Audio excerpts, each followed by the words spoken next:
I feel one thing I want to share with you all.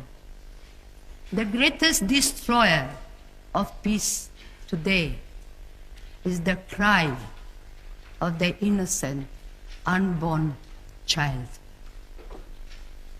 For if a mother can murder her own child in her own womb, what is left for you and for me to kill each other? Even in the scripture, it is written, even if mother could forget her child, I will not forget you.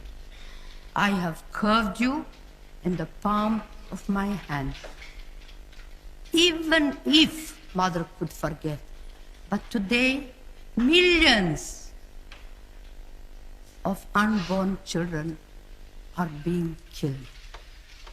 And we say nothing. In the newspapers, you read numbers of this one, of that one being killed, this being destroyed. But nobody speaks of the millions of little ones who have been conceived with the same life as you and I, with the life of God. And we say nothing. We allow it. To me, the nations who have legalized abortion, they are the poorest nation. They are afraid of little one. They are afraid of the unborn child. And the child must die because they don't want to feed one more child, to educate one more child. The child must die. And here I ask you, in the name of these little ones, for it was that unborn child that recognized the presence of Jesus when Mary came to visit Elizabeth, her cousin. As we read in the gospel, the moment Mary came into the house, the little one in the womb of his mother leaped with joy, recognized the Prince of Peace. And so today, let us here make a strong resolution. We are going to save every little child, every unborn child, give them a chance to be born.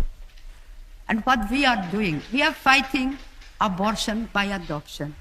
And the good God has blessed the work so beautifully that we are saved thousands of children, and thousands of children have found a home where they are loved, they are wanted, they are cared. We have brought so much joy in the homes where there was not a child. And so today I ask, since His Majesty is here, and before you all who come from different countries, let us all pray that we have the courage to stand by the unborn child and give the child an opportunity to love and to be loved. And I think with God's grace, we will be able to bring peace in the world.